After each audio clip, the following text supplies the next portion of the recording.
All right, good evening. Good morning, everybody. This is Thoroughbred Underdog. Is Dogs Day, special Sunday night heat edition of Dogs Day.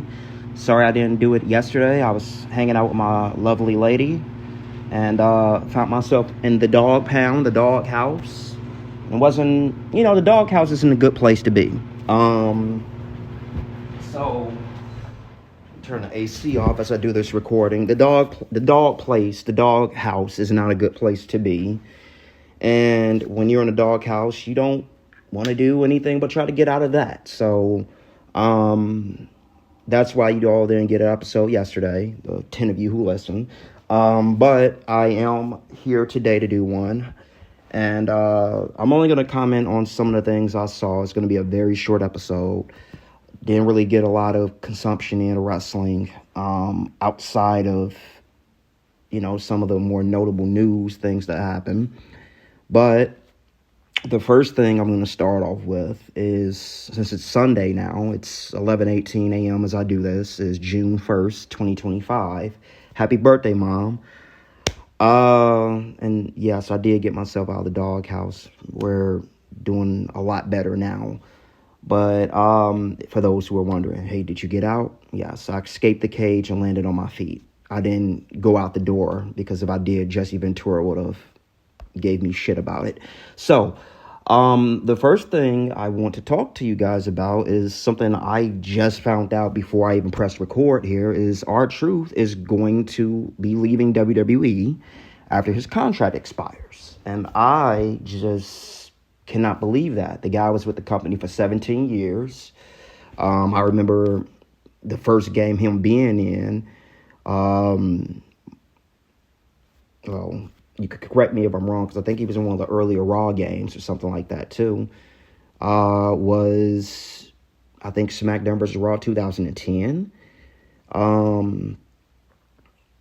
which is just insane that he's leaving the company.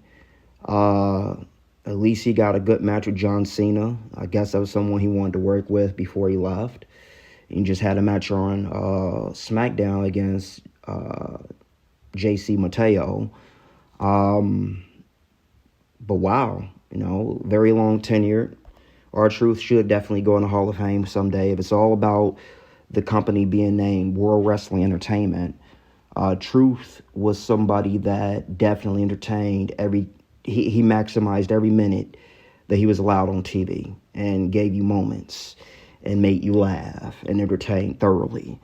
So that's just crazy to think that he's going to be getting released and he's not going to be in the game next year. He's gotten maybe 3 figures in the past 5 years. He's got if you collect the Mattel Elites, he's got the one with the 24/7 championship. He has one coming out with him and The Miz with the new World Tag Team Championships, or, WWE Tag Team Championships. It's going to be a 3-pack with him, Triple H, and The Miz.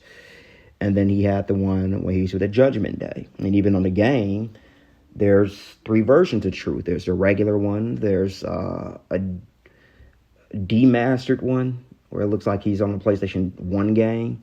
And then there's the Judgment Day version of him. So they've been showing Truth a lot of love, probably because he knew that this is what he was going to do. And we're just now having it promulgated, made public. But I was definitely a Truth fan. I like Truth, and that sucks.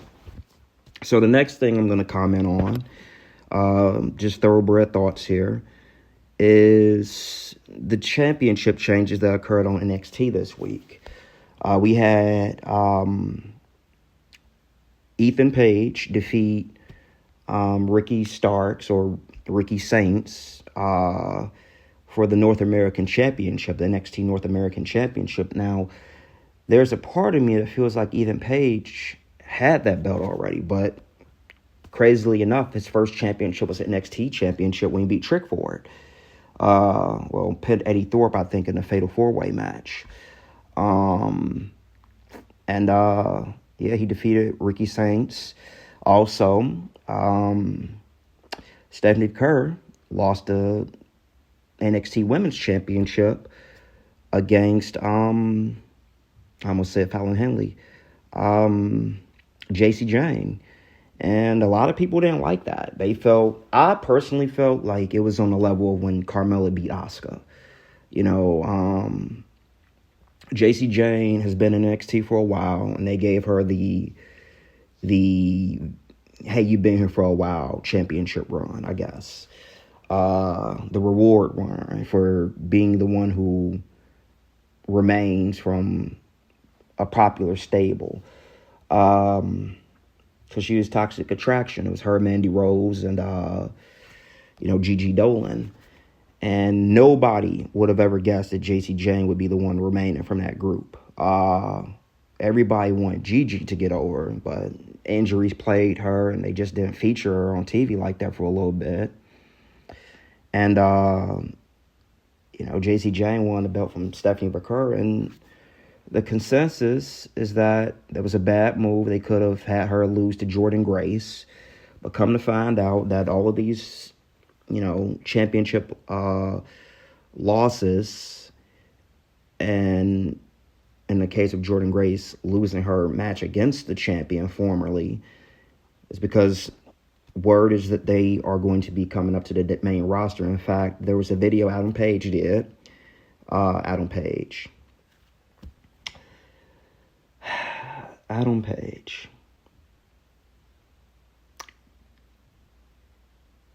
I cannot think of the fucking general manager of Raw's name. But, Jesus Christ, I cannot think of his name. I just know there's so many Adams in wrestling. Like, God, my goodness. It's gonna haunt me. I'm gonna get shit in the comics about it. Like, dude, you don't remember his name? Adam. But, Scrap Daddy. I'm just gonna say Scrap Daddy. Former NWA champion. Scrap Daddy. Announced that Stephanie Baker will be joining the Raw roster, and her first match is going to be a Money in the Bank qualifying match, which she's more than likely going to win. They're not going to fuck that up. Julie is on SmackDown. Stephanie Baker is going to be on Raw. They want Jordynne Grace, I think, to go to SmackDown too.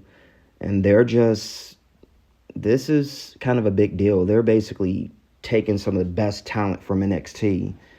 And that's what it's all about. We can't forget that's developmental.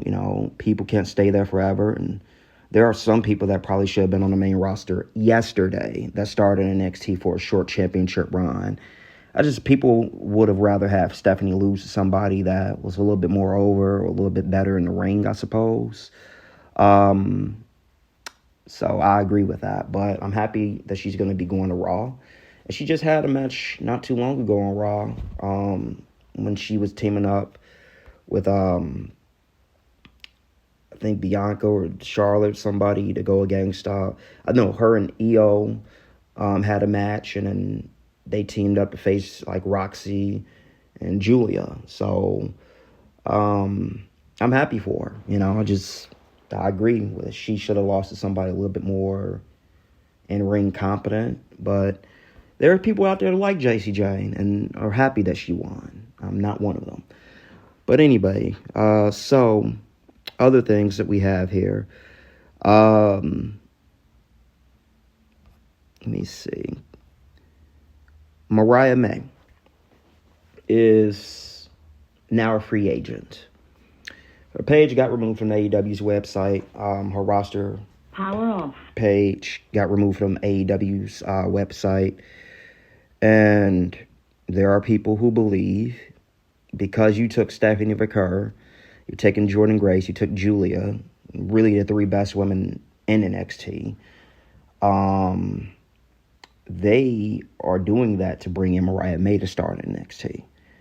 And I think that would be awesome. Mariah May is pretty dope. You know what I mean? And her leaving, now they got Thekla, who just debuted in AEW, and she attacked Jamie Hayter. They had a few back when they were in Japan, though. So if you know, you know. Some people were pretty upset that Jamie Hayter got pretty much beat up by her in her debut. Thekla's awesome. Her moveset's awesome. Reminds me of that character.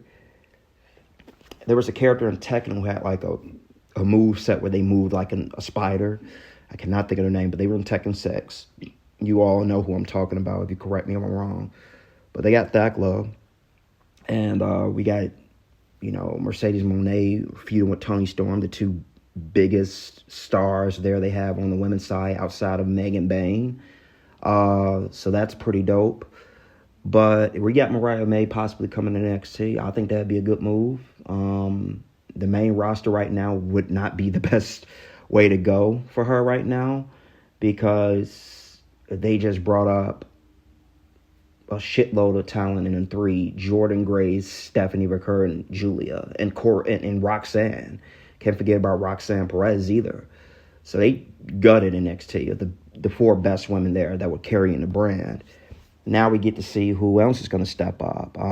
Maybe Lola Vice gets a championship run. Jada Parker get featured more. She needs to change that fucking finisher, though. We all know Jada Parker is an attractive woman, but that finisher is just... That's like a mid-match 2-count, 1-count move.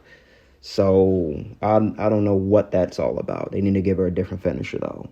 Hell, if you want to give her a move that accentuates her ass, give her the running like Samoan move where they're in the corner and they run their ass in their face. Do something like that. You know what I mean? It's plausible. It's believable for a Jada Parker. But that running like hip attack where they're on the ground and that's not it. But maybe she could step up and, get featured more in the main event role and finally win a championship there. Because we can't forget there's 2 championships there. Sol Ruka happens to have the women's North American championship. And it seems as though Zarya is going to be the one who turns on her and possibly take it from her. And then on the main roster, we got Julia Lena Vega for her, United States Championship, which I am completely okay with, because Zelina Vega is, I don't know, she's just not believable as a champion to me. You know what I mean? And then she had that match with Chelsea Green. She kicked her in the face because she botched the damn 619. But hey, we're getting grotesque Chelsea Green with a face mask out of it. And Chelsea Green is pretty much like an R-Truth, where you put her on TV, she's going to entertain the hell out of you. She's going to make you laugh. She's going to get your attention because she's just so silly and what have you. But, a lot of the women's championships outside of the women's tag team championships are getting a lot of love and attention this week, and I think Triple H is more of a fan of the singles championships. I think low-key he doesn't like a lot of the stables and women's tag team shit either, because we still haven't gotten NXT women's tag team championships come back that we thought were going to come back. And when these releases happened, whole stables and tag teams got released. So it just seems to be a pattern there with the tag team, things like that. But on to the next thing. Vince McMahon, if you care to know, is probably going to get fucked over by Johnny Ace, because John Laurinaitis, has pretty much decided that he didn't decide, but he's been dismissed from the thing because I guess he gave up information or something like that. And in lieu of that, Vince McMahon has also launched his new company. It's going to be called 14th and I. And it says it will focus on sports, media, and entertainment with his longtime friend, former WWE executive Brad Bloom, serving as the president. I am curious to see where that goes. I just hope that it doesn't lead to Vince, doing another wrestling company. But even then, if he does, it'll be way more prosperous and auspicious than Hulk Hogan's effort, where they are doing the amateur wrestling thing. They both have very bad press and dirt on their name right now. I don't know why they think it's... I mean, you got to make money somehow, but I don't know why they think it's a good,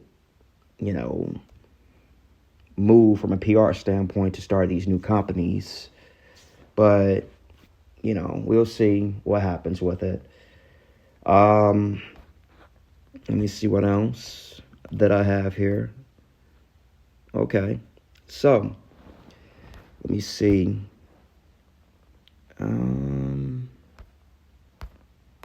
Just want to see what else I have here. So I literally only have a few more things. This may be the very shortest episode that I've done of Dog's Day thus far. Because I only had a few things I wanted to talk about that provoke my thoughts. I am going to post a link, though. I'm going to post a link of some things. I'm going to go see what those things are, because I know one of them was this funny little shuffle that Solo did during the match. I think Jacob Fatu may have had. Solo is still embracing the comedy shit. I know it seems like I talk about him every week, but he does something like silly every week. Okay.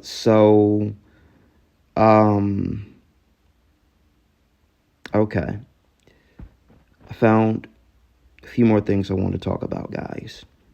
So, the next thing I want to talk about is this situation with Kyle Fletcher. It's not even a situation. It was more so an in-ring botch. So Kyle Fletcher faced Adam Cole in a match on AEW, and he was trying to give him an apron powerbomb. You know, the apron powerbomb that Kevin Owens did to Sami Zayn when he first debuted in NXT. Well, it's a pretty nasty spot. I'm going to post it. He gave him the apron powerbomb, and Adam Cole's head, like the very top, part of the back of his head, hit the apron. And it was pretty nasty. And it's just, yes, WWE, they have their botches and things like that. But AEW get one almost every episode. And it's like really bad shit. Like, they had Sky Blue talking about her injury. And then just last week on Raw, we had the injury with Zoe Stark and her, meniscus getting torn, what have you, from the springboard drop kick. It's been like just really bad, sloppy performances as of late on both shows. People got to get a little bit more careful. And, I saw something on Instagram the other day. One of the polls had who was better in the ring between AJ Styles and Bryan Danielson. And I love both of those guys, but I chose Bryan Danielson because Bryan Danielson's never hurt anybody. AJ Styles, I'm a subscriber to the Bret Hart philosophy, in that to be the best wrestler, you have to make it look effective, make every move you do look deliberate, but also not so choreographed, whilst your opponent selling it, because it's two to tango, and leaving the ring physically the same way they came in, and not hurting them. And AJ Styles hurt so many people with the fucking Styles Clash, from Roderick Strong to Yoshitatsu, to fucking, who did he do it to in TNA? I think Kazarian, and then more famously, or infamously, Lionheart, which contributed to him, taking his own life not many years ago. But that Styles Clash is the beginning of the end of his wrestling career. And, I'm not accusing AJ Styles of anything, but before that alone, I think Bryan Danielson would be the better worker, better wrestler, because he just doesn't have that stain on him. You don't too much ever hear. Now, he's had some really snug matches, and he's gotten hurt. We all remember the match with him and, was it Morishima that he faced, and his retina got detached during the match? But that was him on the receiving end, He's too much not ever hurt anybody, though. He just wrestles a very snug and stiff style. And he gives it just like he gets it. But he ain't never hurt anybody like AJ Styles did with his finisher. So, that's that. In relation to the thing with, Kyle Fletcher and Adam Cole, I've had wrestlers who I liked, and I could not be a fan of them anymore because they botch so much. They're not the best performers in the ring. Shotzi was like that with me. Sammy Guevara was like that with me. His lovely wife was like that with me, Ty Mello. And Kairi Sane is starting to become that with me too. Since she's come back, she hasn't been the best in the ring. She's a little bit more sloppier than what she was. I think Lita was kind of like that for me for a little bit too. But, it's just, it's some of those things like that that just kind of take me out. What else happened? There was an angle. It's certainly an angle on Mexican television where Alberto Del Rio attacked. He attacked, I think, Vikingo's dad on a Mexican talk show and stripped him of his shirt, kicked him while he was down, everything. You could tell by the punches it was work. It was a work. It was just, an angle because he lost his belt and got kicked out of AAA, so to speak. So it's all an angle. And the thing is about Alberto Del Rio, he's known to be a hothead, and he's got all these domestic abuse allegations against him that were dropped, but he had the incident with the fan who, hit him with the chair, and then he went into the audience. The guy definitely has an anger issue, an anger problem. And there's a part of me, a carny wrestling fan of me, portion that wants to say, let him just be a hot-headed, angry fucking heel in WWE. Since they own AAA, keep him there. But I don't know. You guys let me know what you think about it. But the other thing I'm going to post a clip of is going to be solo. I like to call it the solo shuffle. Because he was on there doing the... he was having a match. He was out there for a match with somebody, and he just does like a little shuffle thing outside the ring. It's kind of hilarious. The only other thing that I had was Dragon Lee showing off in that Money in the Bank qualifying match with him, Chad Gable, and Pentagon or Penta. That shit was hilarious. I mean, I'm still talking about Solo. Dragon Lee was determined to show his ass that night. Dragon Lee was like, look, I'm not winning this match, but I'll be the one that everybody's talking about on social media after it's over. And lo and behold, we were.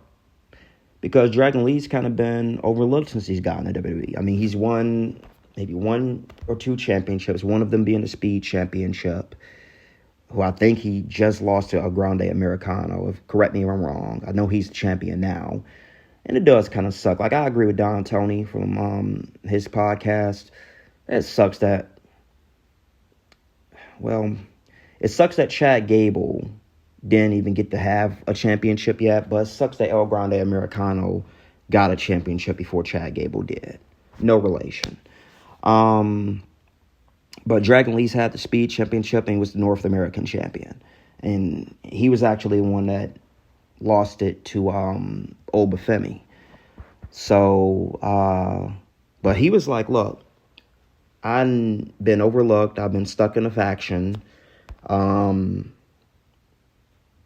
I wasn't at WrestleMania. I should have been the one to face El Grande Americano at Mania.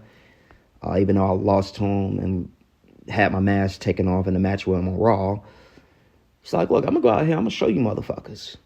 You know what I'm saying? Like, who y'all signed and why you signed me. He was the star of that match.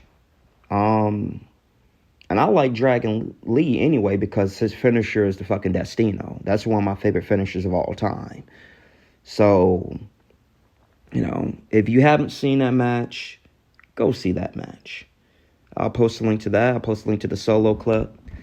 And that pretty much be my links for this week's video. I'm still going to give you one, even though it's Sunday. I still count this as the end of this prior week's video. But you're going to get me back next Saturday. I don't think I'm doing anything next Saturday. You know, if it's not really work or anything dealing with my girl, I don't really do anything on my off days. I may go ride a bike, but since I got my girl now, I don't really do a whole lot of anything outside of her. But, so you should get an episode next Saturday. Yeah, that's pretty much it for this week's episode. I mean, I think that's pretty much it. And because of that, you may like this episode, you may love it, or you may dislike it, maybe even hate it, but you got to learn to live with it.